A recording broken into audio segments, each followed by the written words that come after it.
replacing 3 outfits from the potential full house there. And the Hegarty outfit is most definitely at the back of the grid because I recognise the outfit. The colours there being rather distinctive, and it was Sean Hegarty who won yesterday, so it could well be his brother Mark, I think, in the chair today, just having a bit of a run on the Sunday, and why not? Right, watch the lights as they cry, the lights go out, and away we go. And I'll tell you who's hooked up beautifully from the second row. That is Bainborough and Rutland on that F2 machine. They have absolutely flown away from the line, and they're going to lead the rest of the outfits up the hill. That's a brilliant start, passing Gilbert, Pillmore, Brady and Lowry and Saunders at the start there. They've disappeared off into the scenery and up to Charlie's and down towards you, mate. Yes, what do you see? It's a close one too. So as they run down towards Park Corner, it looks like it's going to be a close one too, side to side as they go into Park Corner.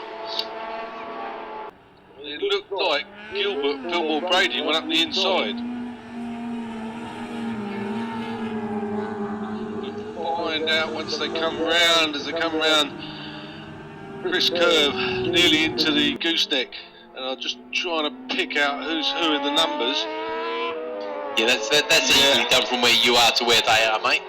Blimey, you must have serious X-ray vision going on if you can work that distance out.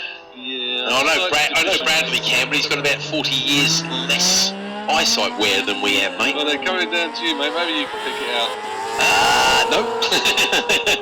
I think that could be Simon Gilbert out in front, actually. I think I recognise Simon's out from this. I thought that's who went up the inside. Yeah. Well, Simon is in the F1 outfit. He's got the, I think he's still running the Yamaha 900 engine in there. And the other guy's got the 600 engine, so maybe he's got a few more herbs. Was it Ilaria and Saunders that's second place? They did start in second place. I think it might be Bainborough and Rutland who were occupying that place after that great start.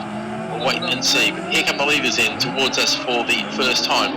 And that is indeed the number 11 machine of Gilbert, Pillmore, Brady. And then in second place, it is Bainborough and Rutland. There's Morford Andrews who moved up a place because Ilaria and Saunders unfortunately lost the place. From the back of the grid, it's a really good start there for Mark Hegarty with James Neves. Then it's the Stringer family outfit, or assume it's a family thing, because normally when two people have got the same name in an outfit, it is a family thing, but that's not always the case. McCain, Oldroyd, Chandler and Nix, Crow, Fairhurst, Petman and Webb, Moss and Windus. And there goes Carol, Peach and Ken Edwards in their F1 outfit. So there we go, everybody safely across the line, 12 outfits, 8 laps, and anything happening at the sharp end there, mate? Well, there was a change from third to second, but I was busy working out fourth to third. I was busy working out who was second, and it was Bainborough Rutland, so I couldn't pick up exactly who went in front of who on the run up to Park Corner, so we'll have to wait for them to come round to you, chap, to try and work that out. That's okay, we've got plenty of time to sort it out because they'll be out there for a few more laps yet. And certainly we're not going to be talking much about Simon Gilbert. There's nothing to say about Simon Gilbert really, other than he's been doing this for multiple years. He's been doing that for more years than a lot of people have been alive. But there's Ilaria and Saunders, I think, that is moving up one place there. So they've had enough of being in fourth place. They decided they want to earn second, and I'll tell you what, they're going to have a good they're going to have a good go trying to get that second place because they're chasing hard there, aren't they? It was them that went up the inside into Park Corner in one of the sticks, Jack. Yeah, no, that probably would be them. Here comes Simon and Jed. Simon and Jed sound like a couple of children's entertainers, don't they? Bainborough and Rutland still in second there ahead of Ilaria and Saunders, who do indeed take their place away from Morford and Andrews. Fastest man on the track, unsurprisingly, Gilbert, Pillmore, Brady with a 7-second advantage over everybody else. But here comes Hegarty and Neve. Yeah, they're in the 48s as well, so I wonder if they're going to climb much higher in fairness because the outfits in front of them are going a little bit quicker. But we'll wait and see what Mark Hegarty can do with that F1 outfit. He is second of the F1s at this early stage of the race, and has moved up well. So Ilaria and Saunders are in front of Bainborough and Rutland, closely followed by Morford and Andrews as they go down the start-finish straight. No change at the end there, but yeah, Ilaria and Saunders are ahead. They must have got ahead somewhere close after the start-finish line, because unless their transponders out, they're the other way around, those two. Okay, that happens sometimes. You never know. I won't say I've seen stranger things, because I've seen all sorts of things in racing, as you well know. For one of the most remarkable things is the 3 people being under the lap record in the mini twins. That was incredible. Okay, leaders making their way out of, or over the top of the mountain. They see Larian and Saunders I'm watching there through the binoculars, and they establish themselves in that place now. So just double check that. I think especially in the first sector. In fact, Bainborough and Rutland were quite slow in the first sector there. They definitely lost out a bit to Alara and Saunders. I think that's they're moving up into second. Here comes the leader though to complete lap number 3, fastest lap of the race last time round with a 41.488, 42s this time. As they head over the line, here come Alaria and Saunders. So Bainborough and Rutland, after that great start, they could be falling back into the clutches of Morfett and Andrews as well. Morfett and Andrews, yep, they've definitely got the carrot in front of them, because they've gone, let's see, that's 0.8 of a second quicker. So I think Bainborough and Rutland might well be losing out on that third place overall in the championship here. The race in this race looks like you're right, Keith, between 15 and 37, Bainborough, Rutland and Morfett and Andrews, because Ilaria and Saunders have gapped them quite considerably. Obviously they're not on the same pace, sadly, as Gilbert and Pillmore Brady, but the two children's entertainers. However, you know, they are going to have their own race. Yeah, well, you can only beat who shows up, as we've often said in this game. That's it, you've got to beat whoever's out there, mate. Yep, you know it. So most of the efforts are trying to avoid the dusty bit of the circuit. You can't really blame them for that. So that could prove entertaining as the solos go through there, because they'll be certainly at the start 3 or 4 abreast, I should think, through there. Yeah, I can't tell how it affects the entrance to Coppice. What can you see? No, it's far enough away from the entrance actually. I mean, it goes all the way up, but where the line goes, it is actually on the inside on the way there. So basically, you'll be going through the thing, and then you'll be turning in, but you'll be on totally unvirtual tarmac as far as the mess goes there.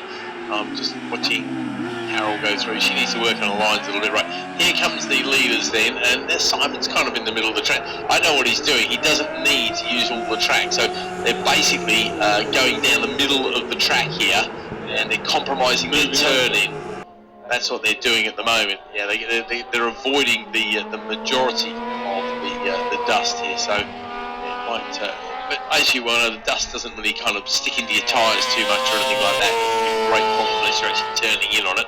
Well, Hegarty and Neve have moved up another place there, have they? No, they've just got McCain and Oldroyd for very close company, because they've got a little bit quicker on that lap. In fact, quite a lot quicker. They've got their gap down to 1/4 of a second. That's the argument over 5th place in the race. It's an F1 versus F2 battle, so nothing to do with the overall for the individual positions, but obviously the overall thing does get affected by that.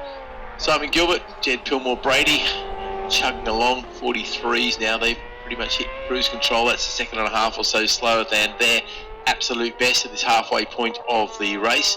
Stringer and Stringer have come across the line ahead of Chandler and Nix. Yeah, it's going to be interesting in a second, because Alara and Saunders, Bainborough and Rutland and Morfett and Andrews just coming up behind Carol Peach there, and we're going to see who gets the best of this overtake. Looks like they both made it through. Oh yeah, they both squeezed through there, absolutely. Yeah, you're right. You know, we talk about back markers quite a bit, of course, understandably. But back markers in sidecar racing are a little more of a problem, because obviously the width of a sidecar outfit is quite considerable. Yeah, and especially compounded here by the width of the circuit. Yes. I remember once, we've got a hand in the air. That's the Hegarty and Neve outfit, I think. So that's heading for the pits. That's a great shame for them. So I wondered if they were going a little bit slower. I didn't realise it was quite that slow. Well, there is an item of debris on the park straight. I'm not sure if that's related to them. I don't know if someone can get that shout to the marshal nearby. See whether they can get rid of that. Is that in front of you, mate? It's just down. It's just before you hit the bottom of the dip. Okay. I don't know what it is. It might be nothing, but there's definitely something down there. Okay, mate. Well, I'll tell you what, you keep rambling on. I might put a quick call into race control, okay? Give me a second. Yep.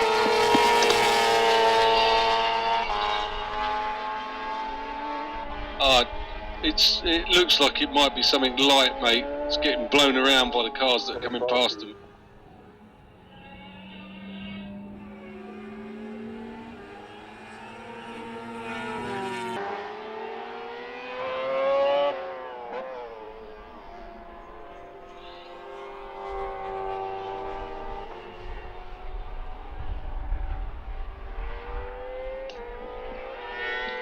So this battle for third is raging actually. The gap is shrinking down between Bainborough and Rutland, Morpeth and Andrews. So I expect this one to run and run right to the end of the race as they just come through the chicane after. Oh, I see someone just gone through. Sorry, I saw a load of dust come up there and I wonder what it was, but it's just somebody going through the dust at the start-finish straight.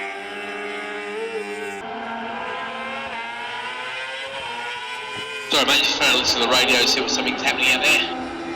So yeah, whatever it is, I think it might be something plastic, so whether that's related to the guys that had to pull off or not, I don't know.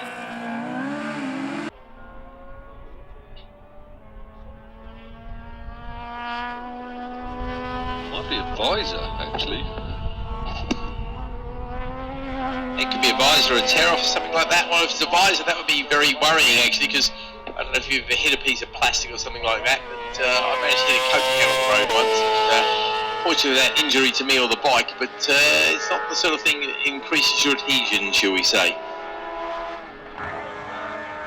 The laps are counting down now. 6 laps into the race. This battle for third. Yep. Sorry, third and fourth. Yep. Bainborough and Rutland is hotting up because Morpeth and Andrews are as close as they've ever been. And they've got, let me see, they're on lap 7 or 8. So, there's a yellow flag up by Park Corner there. I'm not sure if that's related to those two drivers.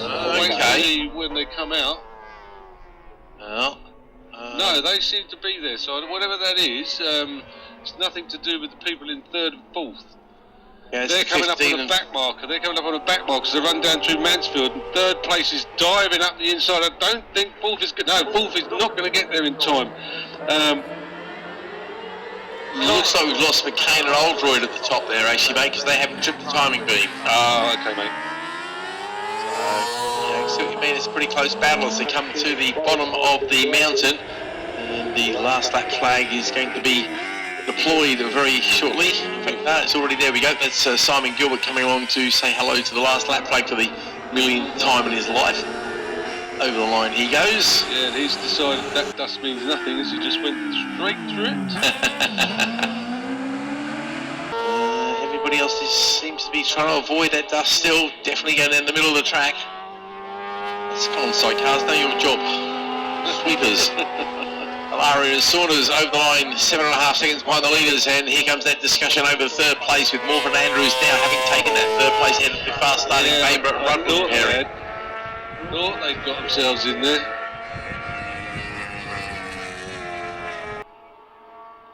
Wait for them to come over the top, and yeah, they're both trying. They're both after this one. There's a lot of slidey sidecar action as we come through there. 37 of Morpeth and Andrews still holding it, but Bainborough and Rutland have gone for the move up the inside into Park Corner by the looks of things. No yellow flags, so they can do that with no punishment. Let's see if they come out the other side in front. That's where you want to be when you hit Chris Curve, of course. They're harder to see, unfortunately for you, than the solos. Can you pick them up at the gooseneck there, mate? I've just got them at the gooseneck here, and it looks to me... Let's have a look. Oh, I just can't see the numbers, chap, unfortunately. You'll have to... It's very difficult when you've got two similar outfits. Yeah. The placings. And unfortunately, the trouble is they're on top of each other. I might be Bainborough and Rutland, actually. You've got the advantage, and I say that because their number is actually on the screen on top of the other number. And I think that means that they were just ahead, as Gilbert does indeed take the checkered flag. So we wait and see.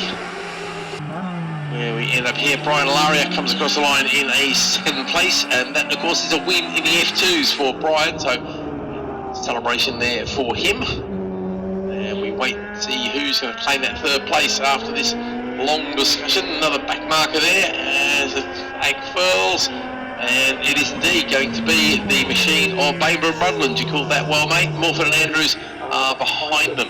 And next up, it should be the Thomas and James Stringer outfit, ahead of Chandler and X, Crow and Fairhurst, Moss and Windust, and Pepman and Webb, and we've unfortunately lost the McCain Oldroyd machine, and also the Hegarty and Mead machine. So, another sidecar race is completed. We've got one more full distance race, and what I'm going to have to do is rely on the TSL screens because they will get told and they'll advertise it on the screens. If you're watching at home, I know a lot of people do with the TSL timing, just so they can listen to the lovely voices of you and me, ho ho. You of course do have the number of laps to go in the